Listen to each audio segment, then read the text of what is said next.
Yo, what is up, my fallopian tubers? Cesario from the Mario coming back at you with another video for your butt. So, give you guys a quick recap, man, of some stuff I bought on Saturday. I haven't had time to make a video about it. It's already like Wednesday. But, long story short, that when we had that hurricane coming, we had to have a double header because they didn't want to play on Sunday. So, man, the union got us a deal where any double header games, we get paid double time. So it was a 10-hour day, man. I got paid double time, so it was a pretty good paycheck. But if you guys don't understand what life happens, well, you know, wish I could have spent all that money on cards, but I had to get all my brakes done. Got a fully synthetic oil change, and I had to get my car looked at because I have a hybrid car, and the hybrid part stopped working. It was running on only gas. The electricity stopped working, the battery. So I had to get that. So most of my money went to that, but it was perfect timing, man. Thank God. Zilla. And so I still had $100 that I could spend. So my idea was to go to my Frankensons to card show and hopefully get that 1960 All-Star Mickey Mantle, man. So this lady that gives me layaway, I was like, if it's more than $100, I'll put the $100 and pay the rest later, you know. So that was the plan, and so that was all I was gonna do, is just go to that table. Right away when I was walking through, I noticed that all the vintage people weren't there, and so neither was she. So I was kind of disappointed, and I started walking back. Well, I'm going to look at some other tables real quick. The first table that I looked at real quick, he had all these boxes, man. And I remember that guy used to do Beckett, whatever you call it. You know, you turn in your card to get graded by Beckett there. But I don't think he didn't have that Beckett sign up anymore. But he was still there, and he had a lot of boxes. Man, I started going through there, man. $2 cards, $3 cards, $4 cards, you know, all the boxes. He had so much great stuff, but I was like, I gotta go, man. I can't spend time. So I just really quick picked up this Eric Chavez. Look at that shine on that. Man, when I first started buying Chinese cards, like in 2015, I was big into Eric Chavez. He was really big in the hobby back then.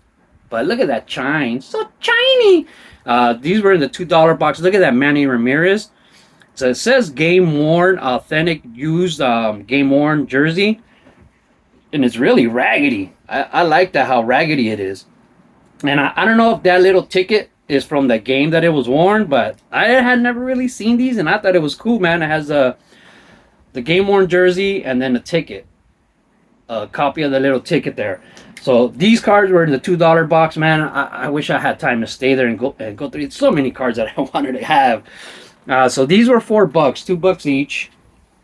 Then I went to another guy. He always has great stuff, and got this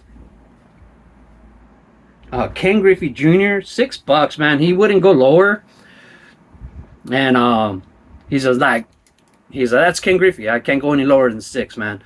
And I don't know if I've ever really seen this card. It seems like a Broder card, like one of those garage cards, but I like it, so I would have paid $10 for it. Then I also, from the same guy, got this sweet Cal Ripken magnet.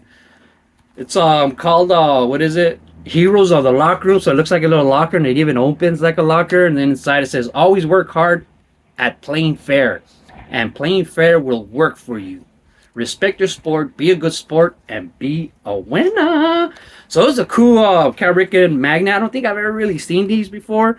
Thought that was cool. So this was $5.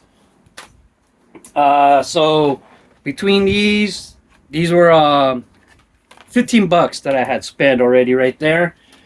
And then went to another guy real quick. Looked through his stuff, and he had all these cards, and I think like the couple cards were $3. And then some were $2, and then I think the last one was $1. So these were $12 for all these. These are pretty sweet. Then I got this Ichiro jumbo for $8. I don't know how much this is worth at all. Might have overpaid, but honestly, you know, I don't look them up, so I would have paid $10 for this. So even if I overpaid, I would have overpaid by more. So then went to another table, and I had a long conversation with this one guy that was actually selling there, and he had this for $25. And I was looking at it, and I was telling him, I don't really think I have any De La Cruz, man. So I just want to get one, and I thought this was the best one that he had out of all. He had a bunch, and then he ended up giving it to me for 20. So I got this for 20. Sweet. Ellie De La Cruz. And then the guy that was sharing a booth with him, he had mystery packs, and I bought mystery packs from him before. I know Vintage Sports Shack tells you not to buy mystery packs, but I'm not an investor. I'm not a flipper. So I buy them for the fun. You know what I mean? And I bought this mystery pack for $20. So I think my total there was 75. Like I said, I wanted to spend like 100. And I was already like towards the end of the row. And then I just got this other box real quick. I think for like $4 or something.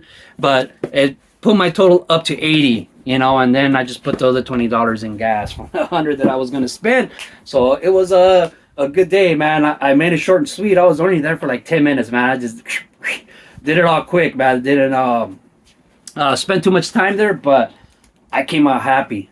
So, love the hobby. And just keep collecting baseball cards forever, I say. Ciao!